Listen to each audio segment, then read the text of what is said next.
नमस्कार दोस्तों, मैं अर्जुन आपका स्वागत करता हूं स्टे बाय अर्जुन के यूट्यूब चैनल में। तो दोस्तों, जैसा कि आप सभी को पता है, हमने दिल्ली पुलिस कांस्टेबल 2025 का जो है बैच स्टार्ट किया है, जिसका नाम है दोस्तों पुलिस बैच। और इसी पुलिस बैच में जो है दोस्तों हमने ज्योग्राफी की क्लासेज जो है स्टार्ट की हैं। तो दोस्तों, आज से जो है हमने ज्योग्राफी की क्लासेज स्टार्ट की हैं, जो कि शाम 6 बजे से जो है डेली ज्योग्राफी की क्लासेज जो है चला करेंगी। तो दोस्तों, आज ज्योग्राफी की क्लासेज हमने स्टार्ट किए हैं और इन्हीं क्लासेस में जो है दोस्तों, और आज का हमारा टॉपिक है भारत का सामान्य परिचय। याद रखें दोस्तों, यानी ज्योग्राफी की आज की हमारी पहली क्लास है भारत का सामान्य परिचय। तो चलिए दोस्तों, आज के टॉपिक्स को जो है शुरू करते हैं। और आज के टॉपिक से पहले जो है हम पहले सिलेबस देख लेते हैं, यानी दिल्ली पुलिस कांस्टेबल में जो है ज्योग्राफी के सिलेबस में जो है हम किन किन टॉपिक्स को यानी किन किन चैप्टर्स को जो है कवर करने वाले हैं। और इसके बाद हमारा आज का टॉपिक शुरू होगा भारत का सामान्य परिचय। यदि सिलेबस की बात करते हैं दोस्तों, सबसे पहले जो है सिलेबस देख लेते हैं, यानी कौन कौन से चैप्टर्स यानी टॉपिक्स जो हम कवर करने वाले हैं इसमें। तो सिलेबस की यदि बात करते हैं तो सबसे पहला आता है दोस्तों भारत का सामान्य परिचय। याद रखेंगे, यानी भारत का सामान्य परिचय। भारत का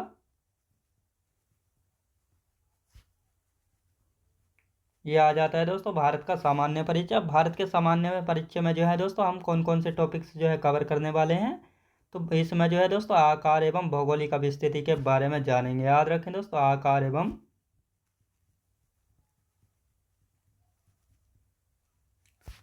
भौगोलिक अवस्थिति के बारे में जो है जानेंगे। याद रखें दोस्तों, आकार एवं भौगोलिक स्थिति। और इसके बाद दोस्तों कौन सा टॉपिक है, इसके बाद आता है दोस्तों भारत के पड़ोसी राज्य। याद रखेंगे, पड़ोसी राज्य नहीं दोस्तों, सॉरी, भारत के पड़ोसी देश, यानी भारत के जो है कौन कौन से पड़ोसी देश हैं। जैसा कि आप सभी को पता है, पाकिस्तान, अफगानिस्तान, ये सभी जो है भारत के पड़ोसी देशों में जो है आते हैं। इसके बाद देखेंगे दोस्तों भारतीय राज्य एवं केंद्र शासित प्रदेशों की राजधानी। याद रखें दोस्तों, भारतीय राज्य एवं केंद्र शासित प्रदेशों की राजधानियाँ, यानी भारत में जो है कितने केंद्र शासित प्रदेश और कितने राज्य हैं, इन सभी की जो है राजधानियों के बारे में भी जो है जानेंगे। याद रखेंगे, केंद्र शासित प्रदेशों की राजधानियाँ। अब दोस्तों नेक्स्ट टॉपिक में यदि बात करते हैं, तो नेक्स्ट चैप्टर की यदि बात करते हैं तो इसमें इसमें जो है आता है दोस्तों भू आकृतिक प्रदेश। यदि भू आकृतिक प्रदेशों की बात की जाए तो भू आकृतिक प्रदेश में जो है हम कौन कौन से टॉपिक्स जो है कवर करेंगे। तो इसमें जो है सबसे पहला आता है दोस्तों उत्तरी एवं उत्तरी पूर्वी हिमालय। याद रखेंगे दोस्तों, इसमें सबसे पहले क्या आता है, उत्तरी एवं उत्तरी पूर्वी हिमालय के बारे में जो है जानेंगे। याद रखें दोस्तों, उत्तरी एवं उत्तरी पूर्वी हिमालय जानेंगे। और इसके बाद जो है सभी जो भी हिमालय हैं, जैसे ट्रांस, महान, ये सभी हिमालय जो है इसी चैप्टर्स में जो है पढ़ने वाले हैं। याद रखेंगे, उत्तरी हिमालय।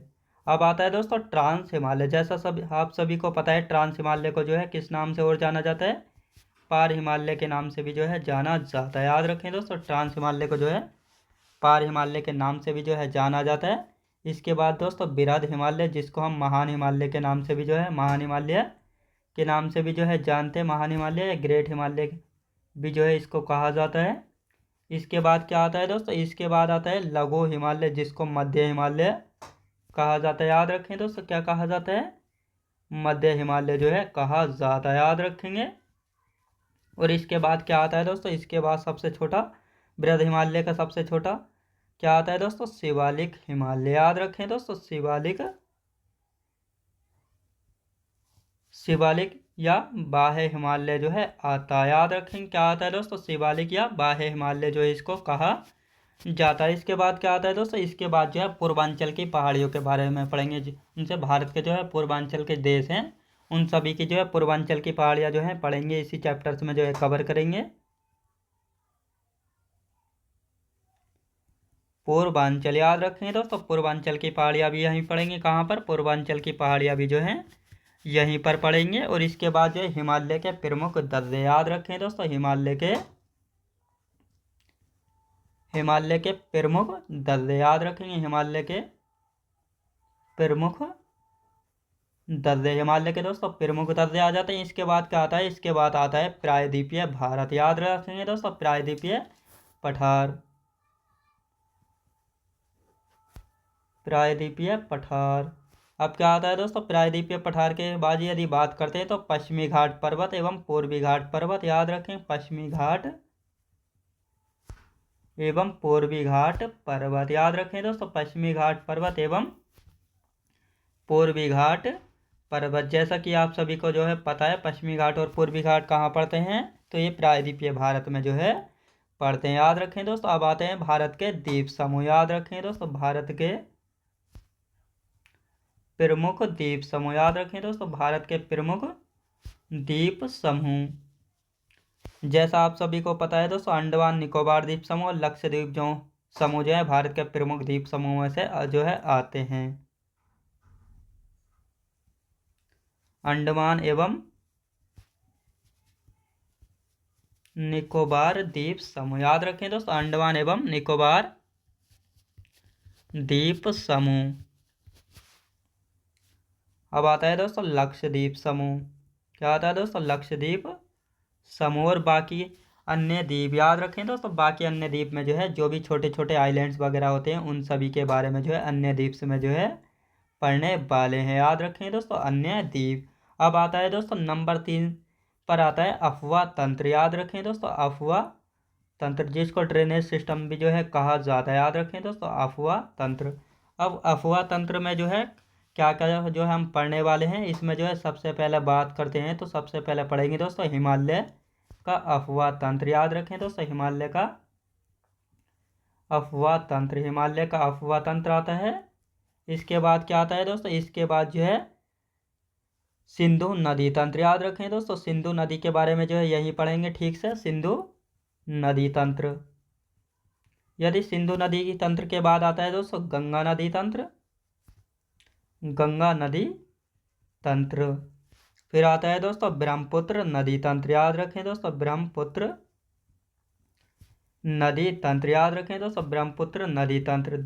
ये तो था दोस्तों उत्तरी भारत का। आप देखते हैं प्रायद्वीपीय भारत का अफवाह तंत्र, याद रखें दोस्तों, प्रायद्वीपीय भारत का जो है अफवाह तंत्र, प्रायद्वीपीय अफवाह तंत्र। प्रायद्वीपीय अफवाह तंत्र में क्या है दोस्तों, प्रायद्वीपीय अफवाह तंत्र में जो है जैसा कि आप सभी को पता है, इसमें जो है नदियाँ दो तरफ से बहती हैं, यानी एक बंगाल की खाड़ी में अपना जल गिराती हैं और दूसरी जो है किधर गिराती हैं, दूसरी गिराती हैं अरब सागर की ओर। तो इसी प्रकार जो है यानी बंगाल की खाड़ी में जल गिराने वाली नदियाँ, याद रखें दोस्तों, बंगाल की खाड़ी में जल गिराने वाली नदियाँ, यानी बंगाल की खाड़ी में जल गिराने वाली नदियाँ कौन कौन सी हैं, इन्हीं टॉपिक्स में जो है कवर करेंगे। अब आता है दोस्तों अरब सागर में जल गिराने वाली नदियाँ, याद रखें दोस्तों, अरब सागर में जल गिराने वाली नदियाँ, यानी अरब सागर में जल गिराने वाली नदियाँ कौन कौन सी हैं, इनके बारे में जो है पढ़ेंगे। अब आता है दोस्तों अरब सागर के बाद क्या आता है, तो अरब सागर के बाद आता है दोस्तों भारत के प्रमुख जलप्रपात, याद रखें दोस्तों, भारत के प्रमुख जलप्रपात यानी वाटरफॉल्स कौन कौन से हैं, भारत के प्रमुख जलप्रपात। इसके बाद आता है भारत की प्रमुख झीलें, भारत की प्रमुख झीलें कहाँ कहाँ पर हैं, भारत की झीलें। इसके बाद क्या आता है दोस्तों, भारत की परियोजनाएं, भारत की परियोजनाएं।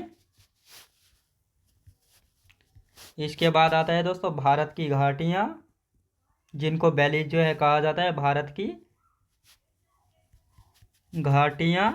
अब आता है दोस्तों नंबर 4 पर कौन सा टॉपिक आता है, तो नंबर 4 पर आता है दोस्तों, नंबर 4 पर चैप्टर आता है प्राकृतिक वनस्पति, याद रखें दोस्तों, प्राकृतिक वनस्पति यानी नेचुरल वेजिटेशन, याद रखेंगे, प्राकृतिक वनस्पति। अब आता है दोस्तों नंबर 5 पर आता है मृदा यानी सोइल, मृदा यानी सोइल नंबर 5 पर आता है। मृदा यानी सोइल में जो है दोस्तों हम कौन कौन से टॉपिक्स जो है कवर करने वाले, सबसे पहले पढ़ेंगे दोस्तों मृदा का वर्गीकरण, याद रखेंगे दोस्तों, क्लासिफिकेशन ऑफ सोइल, मृदा का वर्गीकरण। इसके बाद आते हैं दोस्तों, इसके बाद आती है जलोढ़ मृदा, याद रखें दोस्तों, इसके बाद क्या आती है, इसके बाद आती है जलोढ़ मृदा। इसके बाद आती है दोस्तों लाल मृदा, याद रखें दोस्तों लाल मृदा। इसके बाद देख लेते हैं दोस्तों काली मृदा। दोस्तों काली मृदा को आपने नाम सुना होगा, काली मृदा को रैगुर मृदा के नाम से भी जो है जाना जाता है। कई बार यहाँ से क्वेश्चन बनता है कि रैगुर मृदा जो है किसको कहा जाता है, यानी रैगुर मिट्टी जो है काली मिट्टी को ही जो है कहा जाता है। फिर आता है दोस्तों पर्वतीय मृदा, याद रखें दोस्तों पर्वतीय मृदा। नंबर 5 पर आता है दोस्तों लैटेराइट मिट्टी, याद रखें दोस्तों लैटेराइट मृदा। नंबर 6 पर यदि बात करते हैं तो दोस्तों इसमें तो आप सभी को पता होगा कि शुष्क एवं मरुस्थलीय मृदा, याद रखें दोस्तों शुष्क एवं मरुस्थलीय मृदा, याद रखें दोस्तों शुष्क एवं मरुस्थलीय मृदा, याद रखेंगे दोस्तों। अब हमारा नेक्स्ट चैप्टर जो है शुरू होता है। नेक्स्ट चैप्टर की यदि बात करते हैं नंबर 6 पर कौन सा आता है, तो इस पर जो है जनजातियाँ, याद रखें दोस्तों जनजातियाँ, यानी यहाँ पर जो है ट्राइब्स के बारे में जो है बात करेंगे। नंबर 7 पर यदि बात करते हैं तो नंबर 7 पर क्या आता है, नंबर 7 पर आता है दोस्तों कृषि यानी एग्रीकल्चर। नंबर 8 पर आता है दोस्तों प्राकृतिक नहीं दोस्तों, यहाँ पर जो है खनिज संसाधनों को याद रखेंगे दोस्तों, खनिज संसाधन याद रखेंगे। यहाँ पर हो गया दोस्तों खनिज संसाधन। नंबर 9 पर आता है परिवहन यानी ट्रांसपोर्ट, याद रखेंगे परिवहन यानी ट्रांसपोर्ट। नंबर 10 पर कौन सा है, नंबर 10 पर है जो जनसंख्या, याद रखेंगे। नंबर 11 की यदि बात करते हैं तो नंबर 11 पर जो है हमने उद्योग यानी इंडस्ट्री को रखा है। नंबर 12 पर दोस्तों जलवायु यानी क्लाइमेट को जो है रखा गया है। ये था दोस्तों भारत के भूगोल के बारे में टॉपिक्स और चैप्टर जिनको जो है हम कवर करने वाले हैं। अब आता है दोस्तों विश्व के भूगोल का सिलेबस भी जो है देख लेते हैं, यानी वर्ल्ड ज्योग्राफी में जो हम क्या क्या जो है पढ़ने वाले हैं। तो विश्व भूगोल में भी जो है देख लेते हैं विश्व भूगोल, याद रखें दोस्तों विश्व भूगोल की यदि बात करते हैं तो विश्व भूगोल में जो है क्या क्या जो है हम कवर करने वाले हैं। तो सबसे पहले यदि बात करते हैं तो ये आता है दोस्तों ब्रह्मांड, याद रखें दोस्तों ब्रह्मांड यानी यूनिवर्स। इसके बाद यदि बात करते हैं सौर मंडल, याद रखें दोस्तों सौर मंडल यानी सोलर सिस्टम, याद रखेंगे। नंबर 3 की यदि बात करते हैं तो दोस्तों अक्षांश एवं देशांतर के चैप्टर से जो है हम पढ़ेंगे अक्षांश एवं देशांतर, याद रखें दोस्तों अक्षांश एवं देशांतर। नंबर 4 पर क्या आता है दोस्तों पृथ्वी की गति, याद रखें दोस्तों पृथ्वी की गतियाँ, याद रखें दोस्तों पृथ्वी की गतियाँ पढ़ेंगे। इसके बाद साथ ही दोस्तों सूर्य ग्रहण एवं चंद्र ग्रहण भी पढ़ लेंगे, याद रखें दोस्तों सूर्य ग्रहण एवं चंद्र ग्रहण भी जो है यहीं पर पढ़ लेंगे, याद रखें दोस्तों चंद्र ग्रहण भी जो है यहीं पर पढ़ लेंगे। और साथ ही दोस्तों ज्वार भाटा, याद रखें दोस्तों ज्वार भाटा भी जो है यहीं पर पढ़ेंगे। नंबर 5 की यदि बात की जाए तो नंबर 5 पर जो है पृथ्वी की आंतरिक संरचना, याद रखेंगे, यानी पृथ्वी की आंतरिक संरचना के बारे में जो है यहीं पर पढ़ेंगे पृथ्वी की। ये आगे दोस्तों पृथ्वी की आंतरिक संरचना एवं चट्टानें, याद रखें दोस्तों पृथ्वी की आंतरिक संरचना एवं चट्टानों के बारे में भी जो दोस्तों यहीं पर जो है हम पढ़ने वाले हैं। और नंबर 6 पर आता है दोस्तों महासागर, याद रखेंगे दोस्तों महासागर एवं महासागरीय जलधाराएं, महासागर एवं महासागरीय जलधाराएं, याद रखें दोस्तों महासागर एवं महासागरीय जलधाराएं। नंबर 7 पर क्या आता है दोस्तों, नंबर 7 पर आता है महाद्वीप यानी कॉन्टिनेंट, याद रखें दोस्तों जैसा कि आप सभी को पता है कि कितने कॉन्टिनेंट है, तो 7 कॉन्टिनेंट है, याद रखें दोस्तों कौन कौन से। सबसे पहला आता है दोस्तों एशिया, याद रखें दोस्तों सबसे पहले एशिया आता है। इसके बाद दोस्तों हम अफ्रीका को लिख लेते हैं। इसके बाद यूरोप को लिख लेते हैं। और इसके बाद क्या आता है फिर नंबर 4 पर उत्तर अमेरिका, याद रखेंगे उत्तर अमेरिका। इसके बाद किसको लिखेंगे, इसके बाद लिखेंगे दोस्तों दक्षिण अमेरिका, याद रखेंगे दोस्तों। इसके बाद लिख लेते हैं दक्षिण अमेरिका, याद रखेंगे दक्षिण अमेरिका आ गया है। अब इसके बाद जो है दोस्तों अंटार्कटिका, याद रखेंगे अंटार्कटिका के बाद आता है दोस्तों नंबर 7 पर आता है ऑस्ट्रेलिया, याद रखें दोस्तों जो कि अपने आप में केवल एक देश है और साथ ही अपने आप में जो है एक कॉन्टिनेंट यानी महाद्वीप है, याद रखेंगे। अब नंबर 8 पर आता है दोस्तों वायुमंडल, याद रखें दोस्तों, वायुमंडल एवं पवने, याद रखें दोस्तों। ये छोटे छोटे टॉपिक्स यानी चैप्टर्स हैं। नंबर 9 पर आता है दोस्तों, क्या आता है, ज्वालामुखी, याद रखें दोस्तों, वाल्केनो, याद रखेंगे, ज्वालामुखी। तो दोस्तों ये था हमारा वर्ल्ड ज्योग्राफी का सिलेबस। तो इन सभी सिलेबस जो है आपको समझ में आ गया होगा, यानी कौन कौन से चैप्टर्स जो है हम दिल्ली पुलिस कांस्टेबल में जो है ज्योग्राफी के जो है कौन कौन से चैप्टर एवं टॉपिक्स जो है कवर करने वाले हैं। तो चलिए दोस्तों, आज का हमारा टॉपिक शुरू होता है भारत का सामान्य परिचय, याद रखेंगे। यानी आज का हमारा टॉपिक शुरू होता है कौन सा दोस्तों, भारत का सामान्य, यानी भारत का सामान्य परिचय। भारत का सामान्य परिचय आज का हमारा टॉपिक जो है शुरू होता है। अब सबसे पहले दोस्तों ज्योग्राफी, यदि ज्योग्राफी की बात करते हैं तो जियोग्राफी जो है दो शब्दों से मिलकर जो है बना है, याद रखें दोस्तों, जियो और ग्राफी, याद रखेंगे। जियो और ग्राफी जो है दो शब्दों से जो है मिलकर बना है, जिसमें दोनों का अर्थ जो है अलग अलग है। जिसमें दोस्तों जियो का अर्थ होता है पृथ्वी, याद रखें दोस्तों, जिसमें जियो का अर्थ क्या है, पृथ्वी। और ग्राफी की यदि बात करते हैं तो इसका अध्ययन क्या है, इसका अर्थ निकलता है दोस्तों अध्ययन या वर्णन करना, याद रखें दोस्तों। ग्राफी का मतलब क्या है, अध्ययन यानी वर्णन करना जो है ग्राफी का अर्थ है, और जियो का अर्थ होता है पृथ्वी।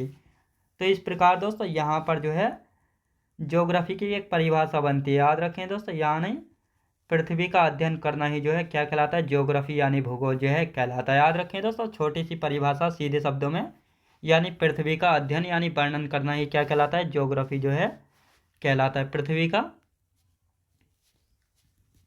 अध्ययन करना ही जो है दोस्तों क्या कहलाता है, पृथ्वी का अध्ययन करना ही जो है भूगोल जो है कहलाता है, याद रखें दोस्तों। भूगोल यानी ज्योग्राफी जो है कहलाता है, याद रखें दोस्तों। ये थी हमारी ज्योग्राफी की परिभाषा। आप सबसे पहले देखते हैं दोस्तों, हम भारत का भूगोल पढ़ रहे हैं तो भारत को जो है किन अलग अलग नामों से जाना जाता है और कौन से नाम जो है किस किस ने जो है दिए थे। अब सबसे पहले यदि बात करते हैं इंडिया, तो दोस्तों इंडिया यानी भारत को जो है कौन कौन से अलग अलग नामों से जो है जाना जाता है, यहाँ से भी जो है कई बार क्वेश्चन जो है बन जाते हैं, तो इसको जो है देख लेते हैं। ऊपर आता है दोस्तों आर्यव्रत, याद रखें दोस्तों, आर्यव्रत। आर्यव्रत जो है भारत को किसने कहा था, और हिंदुस्तान जो है भारत को किसने कहा था, इन सभी को अभी जानेंगे। भारत, और ये आ जाता है दोस्तों जम्बू द्वीप, याद रखें दोस्तों। भारत को जो है पहले कभी जो है जम्बू द्वीप के नाम से भी जो है जाना जाता था। ये किस काल में जाना था ये जो है हम अभी जानेंगे। तो आर्यव्रत, आर्यव्रत जो है भारत का नाम कैसे पड़ा, तो भारत में बसने वाले आर्यों के द्वारा जो है भारत को आर्यव्रत के नाम से भी जो है जाना जाता है, याद रखें दोस्तों। यानी भारत में बसने वाले आर्यों के आधार पर, याद रखें दोस्तों, यानी भारत में जो है बसने वाले आर्यों के आधार पर जो है भारत का नाम जो है आर्य जो है आर्यव्रत जो है पड़ा था। अब यदि भारत की बात करते हैं तो आर्यों के एक शक्तिशाली राजा थे भरत, उन्हीं के नाम पर जो है हमारे देश का नाम जो है भारत जो है पड़ा था, याद रखेंगे। यानी आर्यों के शक्तिशाली राजा, आर्यों के शक्तिशाली राजा भरत के नाम पर, भरत के नाम पर हमारे देश का नाम जो है भारत पड़ा था, याद रखें दोस्तों। एक आर्यों के शक्तिशाली राजा थे भरत, इन्हीं के नाम पर जो है हमारे देश का नाम भारत जो है पड़ा था, याद रखें दोस्तों, भारत जो है पड़ा था। अब यदि हिंदुस्तान की बात की जाए, यानी भारत को जो है हिंदुस्तान किसने कहा था, तो भारत को जो है हिंदुस्तान ईरानियों या पारसियों द्वारा जो है कहा गया था, याद रखें दोस्तों। भारत को जो है हिंदुस्तान किसने कहा था, ईरानियों या पारसियों द्वारा, याद रखेंगे, पारसियों द्वारा जो है, ईरानियों या पारसियों द्वारा जो है कहा गया था। अब आती है दोस्तों जम्बू द्वीप की बात, यानी भारत को जो है जम्बू द्वीप जो है किस काल में कहा गया था, तो ये जो है बौद्ध काल में जो है भारत को जम्बू द्वीप के नाम से जो है जाना जाता था। अब बौद्ध काल में भारत को जम्बू द्वीप के नाम से जो है जाना जाता था। अब ये जो है कहाँ से पता लगता है, तो ये पता लगता है दोस्तों पुराणों के द्वारा, याद रखें दोस्तों, पुराणों से पता लगता है कि भारत को जो है जम्बूद्वीप के नाम से जाना जाता था बौद्ध काल में। अब इंडिया नाम किसने दिया था, इंडिया नाम दिया था दोस्तों ग्रीक वासियों ने, याद रखें दोस्तों, ग्रीक वासियों ने जो है भारत को इंडिया नाम जो है दिया था, याद रखेंगे। तो इस प्रकार जो है भारत को अलग अलग नामों से जाना जाता है, और कौन कौन सा नाम जो है किस किस कारण जो है पड़ा है और किसने दिया है, ये सभी जो है आपको पता चल गया होगा। अब देखते हैं दोस्तों भारत के आकार वगैरह के बारे में जो है जानते हैं। भारत का आकार, क्षेत्रफल, राज्य, इन सभी के बारे में जो है जानेंगे। अब यदि बात करते हैं यानी भारत का आकार, भारत का आकार, यदि दोस्तों भारत के आकार की बात करते हैं तो भारत का आकार कैसा है, तो भारत के यदि आकार की बात की जाए तो भारत का आकार जो है चतुष्कोणीय, याद रखें दोस्तों, चतुष्कोणीय जो है भारत का आकार है। याद रखें दोस्तों, पूछा गया है कई बार क्वेश्चन यहाँ से कि भारत का आकार जो है, भारत का आकार है दोस्तों चतुष्कोणीय।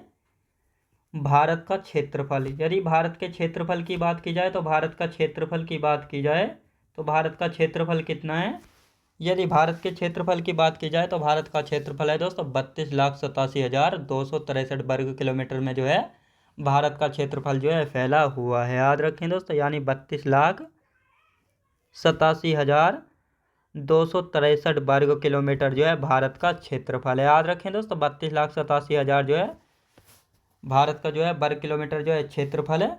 अब यहाँ से क्वेश्चन एक और बनता है दोस्तों, यानी भारत जो है कितना, विश्व का जो है कितना % हिस्सा जो है घेरा हुआ है। भारत विश्व का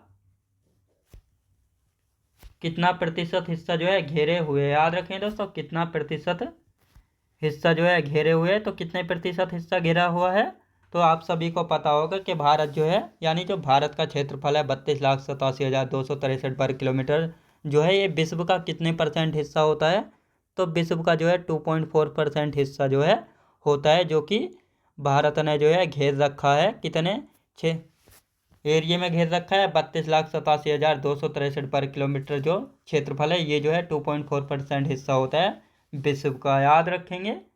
अब यदि बात करते हैं दोस्तों, भारत जो है विश्व का 7वां सबसे बड़ा देश है एरिया यानी क्षेत्रफल के मामले में। याद रखें दोस्तों, भारत जो है, भारत विश्व का 7वां सबसे बड़ा देश है। याद रखें दोस्तों, भारत जो है विश्व का 7वां सबसे बड़ा देश है। याद रखें दोस्तों, 7वां सबसे बड़ा देश है क्षेत्रफल के मामले में, 7वां सबसे बड़ा देश है। याद रखें दोस्तों, 7वां सबसे बड़ा देश है।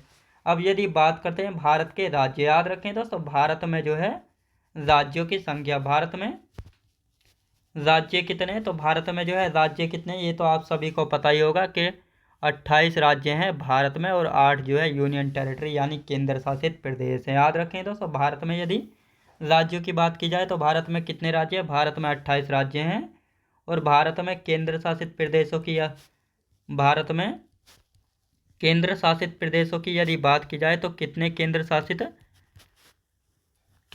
शासित प्रदेश है दोस्तों, भारत में जो है केंद्र शासित प्रदेशों की यदि बात की जाए तो 8 जो है केंद्र शासित प्रदेश है। कितने, 8 यूनियन टेरिटरी हैं। याद रखें दोस्तों, 8 जो है यूनियन टेरिटरी हैं। दोस्तों ये थी भारत के बारे में जानकारी।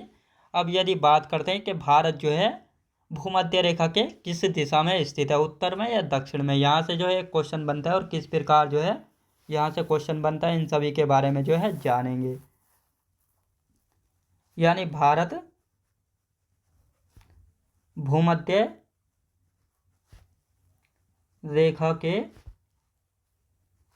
किस ओर स्थित है। याद रखें दोस्तों, यहाँ से जो है क्वेश्चन पूछा गया, भारत जो है भूमध्य रेखा के किस ओर जो है स्थित है, तो किस ओर स्थित है आप सभी को पता होना चाहिए कि भारत जो है भूमध्य रेखा के जो है उत्तर में स्थित है। कहाँ पर दोस्तों, भारत जो है भूमध्य रेखा के उत्तर में स्थित है। भारत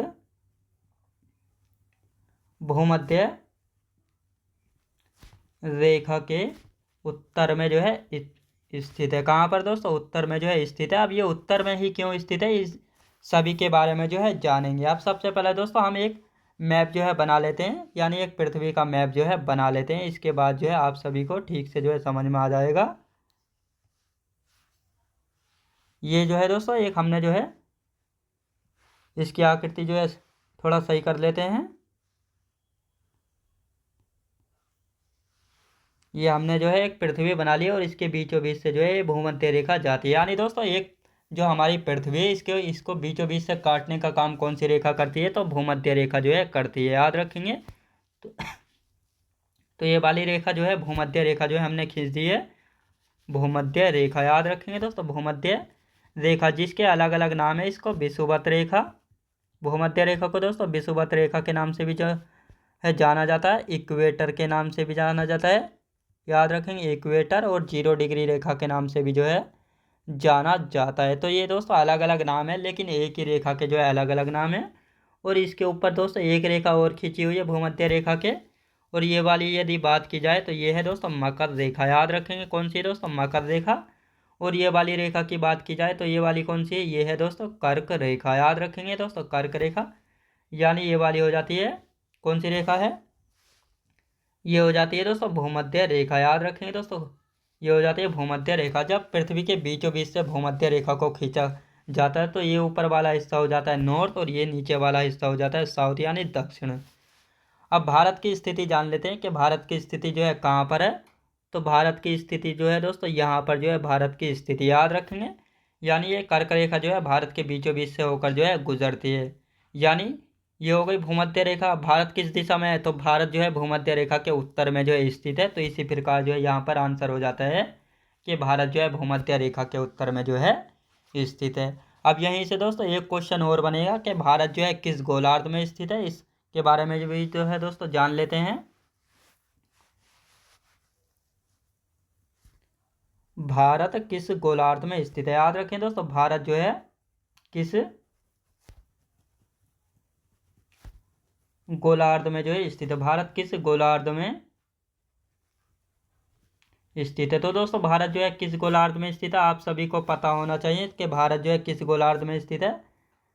भारत जो है किस गोलार्ध में स्थित है, भारत उत्तर पूर्वी गोलार्ध में जो है स्थित है, याद रखें दोस्तों, भारत उत्तर पूर्वी गोलार्ध में जो है स्थित है, उत्तर पूर्वी गोलार्ध में जो है स्थित है, याद रखें कहाँ पर, उत्तर पूर्वी गोलार्ध में जो है स्थित है। आप सबसे पहले दोस्तों जान लेते हैं यानी गोलार्ध क्या होता है, गोलार्ध क्या होता है और किस गोलार्ध में स्थित है, इस सभी को जो है हम क्लियर करने वाले हैं।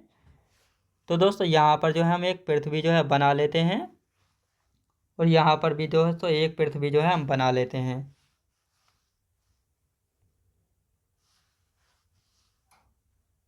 ये दोस्तों इसको हम ऊपर कर लेते हैं।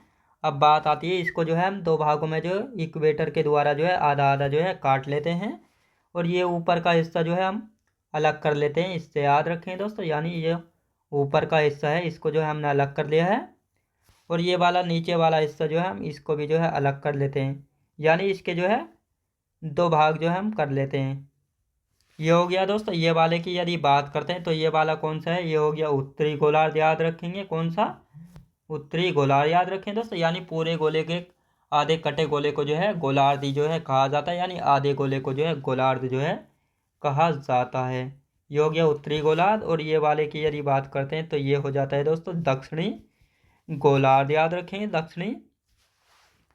ये हो गया दोस्तों हमारा दक्षिणी गोलार्ध। तो दोस्तों गोलार्ध तो आपको अच्छे से जो है समझ में आ गया होगा, लेकिन अब बात यहाँ पर आती है कि भारत जो है उत्तरी गोलार्ध में स्थित है, तो ये पूर्वी कहाँ से आ गए, तो पूर्वी के बारे में भी दोस्तों जान लेते हैं।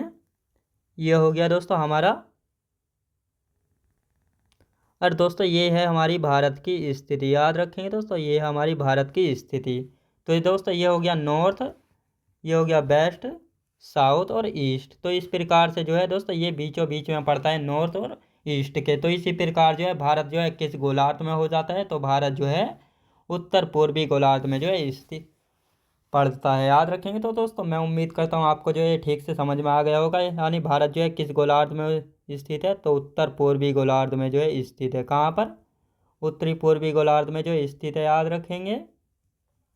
अब बात आती है दोस्तों, ये एक क्वेश्चन और यहाँ से बनता है दोस्तों, उसका क्या नाम है, तो यहाँ से दोस्तों एक क्वेश्चन और बनता है कि भारत जो है किस कटिबंध में स्थित है, याद रखेंगे दोस्तों। भारत जो है, भारत किस कटिबंध में स्थित है, याद रखें दोस्तों। भारत जो है किस कटिबंध में जो है स्थित है। यदि भारत की बात की जाए, भारत जो है किस कटिबंध में स्थित है, तो इसका राइट आंसर भी आपको पता होना चाहिए कि भारत जो है, भारत उष्ण एवं उपोष्ण कटिबंध में जो है स्थित है, याद रखें दोस्तों। भारत उष्ण एवं उपोष्ण कटिबंध में जो है स्थित है, याद रखें दोस्तों, उष्ण एवं उपोष्ण कटिबंध में जो है स्थित है। अब ये उष्ण एवं उपोष्ण कटिबंध में ही जो है क्यों स्थित है, इनमें से एक में क्यों नहीं है, तो इसके बारे में जो है दोस्तों जानेंगे। आप सबसे पहले एक मैप ले लेते हैं जिसके जरिए जो है आपको ठीक से जो है समझ में आ जाएगा।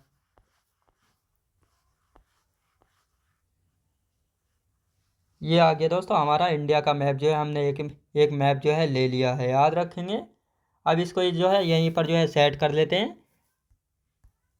तो ये दोस्तों ये वाली जो है भारत के बीचों बीच से जो है आपको ये लाइनिंग दिखाई दे रही होगी, तो ये जो है कर्क रेखा, याद रखें दोस्तों। कर्क रेखा जो है भारत के 8 राज्यों से जो है होकर गुजरती है। कर्क रेखा के बारे में नेक्स्ट क्लास में जो है जानेंगे अच्छे से। अब यहाँ पर हम जान रहे हैं कि भारत जो है किस कटिबंध में स्थित है।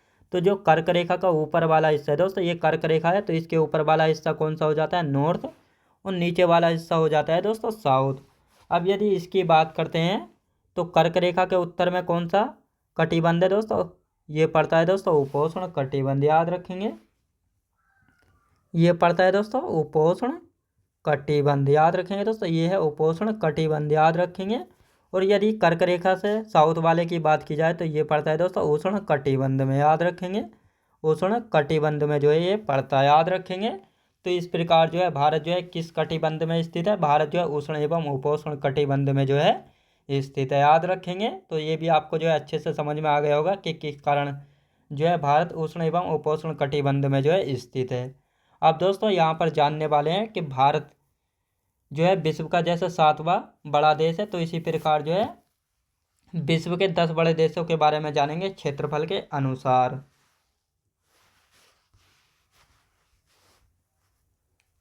विश्व के 10 बड़े देश क्षेत्रफल के अनुसार, याद रखें दोस्तों, विश्व के 10 बड़े देश क्षेत्रफल के हिसाब से।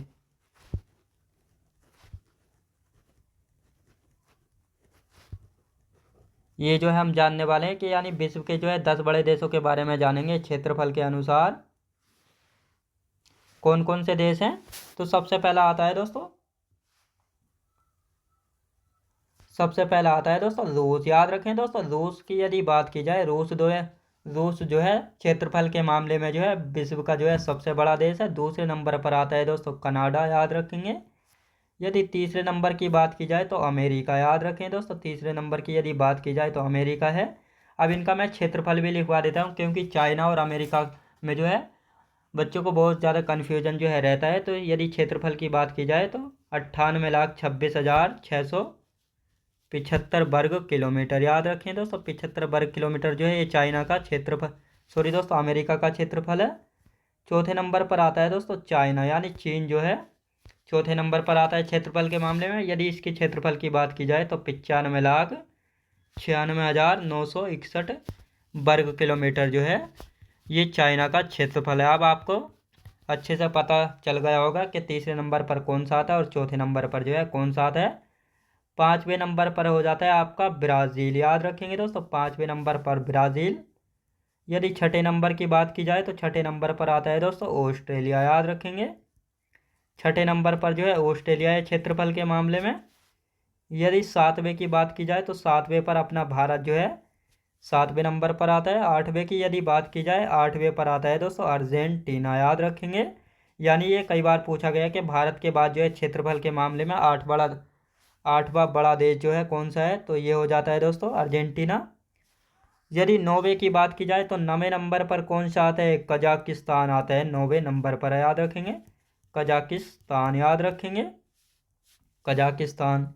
यदि 10वें की बात की जाए तो अल्जीरिया, याद रखें दोस्तों, अल्जीरिया जो है 10वां सबसे बड़ा देश है क्षेत्रफल के मामले में विश्व का, याद रखेंगे दोस्तों। यानी क्षेत्रफल के हिसाब से जो है 10 बड़े देश हैं विश्व के। पहले नंबर पर आता है रूस, दूसरे पर कनाडा, तीसरे पर अमेरिका, चौथे पर चाइना, पाँचवें पर ब्राज़ील, छठे पर ऑस्ट्रेलिया, सातवें पर भारत, आठवें नंबर पर अर्जेंटीना, नौवें पर कौन सा आता है, कजाकिस्तान, 10वें पर आता है दोस्तों अल्जीरिया, याद रखेंगे। अब आते हैं दोस्तों भारत के बारे में, यानी भारत के 5 बड़े राज्य और भारत के 5 छोटे राज्य कौन कौन से, इनके बारे में जानेंगे। भारत के 5 बड़े राज्य, भारत के 5 बड़े राज्य, भारत के 5 बड़े राज्यों के बारे में जो है जानेंगे। कौन कौन से? अब सबसे पहला आता है दोस्तों राजस्थान। याद रखें दोस्तों, राजस्थान जो है भारत का सबसे बड़ा राज्य है एरिया के मामले में। दूसरे नंबर पर आता है दोस्तों एमपी यानी मध्य प्रदेश, जो कि क्षेत्रफल के मामले में जो है भारत का दूसरा सबसे बड़ा राज्य है। यदि तीसरे नंबर पर बात की जाए तो महाराष्ट्र जो है भारत का क्षेत्रफल के मामले में तीसरा सबसे बड़ा राज्य है। चौथे नंबर पर तो आप सभी को पता ही है उत्तर प्रदेश आता है, जो कि क्षेत्रफल के मामले में चौथे नंबर पर है। यदि जनसंख्या के मामले की बात की जाए तो जनसंख्या के मामले में जो है भारत का सबसे बड़ा राज्य कौन सा है, तो उत्तर प्रदेश जो है हो जाता है। याद रखेंगे। और पांचवे पर आता है क्षेत्रफल के मामले में गुजरात। याद रखेंगे दोस्तों, कौन सा? गुजरात जो है आ जाता है। अब यदि भारत के छोटे राज्यों के बारे में बात करते हैं, भारत के 5 छोटे राज्य। याद रखें दोस्तों, भारत के 5 छोटे राज्य कौन से हैं? बाई क्षेत्रफल के। याद रखें दोस्तों, क्षेत्रफल के अनुसार। तो कौन कौन से हैं? सबसे पहले तो आप सभी को पता ही होगा सबसे छोटा राज्य कौन सा एरिया के मामले में, ये हो जाता है दोस्तों गोवा। याद रखें दोस्तों, गोवा का क्षेत्रफल जो है सबसे छोटा है 3702 वर्ग किलोमीटर। याद रखेंगे। और इसी के लिए जो है सबसे छोटा राज्य है, क्योंकि भारत में जो है सबसे छोटा क्षेत्रफल इसी राज्य का है। याद रखेंगे। दूसरे नंबर पर आता है सिक्किम, यानी सिक्किम जो है क्षेत्रफल के मामले में दूसरा सबसे छोटा राज्य है। यदि तीसरे नंबर की बात की जाए तो तीसरे पर आता है दोस्तों त्रिपुरा। याद रखें दोस्तों, त्रिपुरा जो है क्षेत्रफल के मामले में तीसरा सबसे छोटा राज्य है। और चौथे पर आता है दोस्तों नागालैंड। याद रखेंगे। यानी नागालैंड जो है क्षेत्रफल के मामले में चौथा सबसे छोटा राज्य है। और पांचवें पर तो आपको पता ही होगा, पांचवें पर आता है मिजोरम। याद रखें दोस्तों, मिजोरम जो कि क्षेत्रफल के मामले में पांचवा सबसे छोटा राज्य है। याद रखेंगे। यानी भारत के 5 बड़े राज्य और भारत के 5 छोटे राज्य। यदि बड़े राज्यों की बात की जाए तो राजस्थान, मध्य प्रदेश, महाराष्ट्र, उत्तर प्रदेश, गुजरात। छोटे राज्यों की यदि बात की जाए, छोटे राज्यों की बात की जाती है तो गोवा, सिक्किम, त्रिपुरा और नागालैंड, मिजोरम। याद रखेंगे। तो ये थी दोस्तों आज का हमारा टॉपिक, भारत का सामान्य परिचय और भारत के टॉपिक जिन जिन को जो हम दिल्ली पुलिस कांस्टेबल के लिए जो है कवर करने वाले हैं। तो दोस्तों मैं उम्मीद करता हूँ आपको वीडियो क्वालिटी, कंटेंट वगैरह सभी कुछ आपको पसंद आया होगा। पसंद आया तो लाइक शेयर और सब्सक्राइब करना बिल्कुल भी ना भूलें। साथ ही दोस्तों अगर आप हमारे चैनल पर पहली बार आएँ तो हमारे चैनल को भी सब्सक्राइब कर लीजिएगा, साथ ही बेल आइकन को प्रेस कर लीजिएगा, ताकि हमारे आने वाले वीडियो का नोटिफिकेशन जो है आप तक पहुँचता रहे। तो चलिए दोस्तों मिलते हैं नेक्स्ट वीडियोज़ में।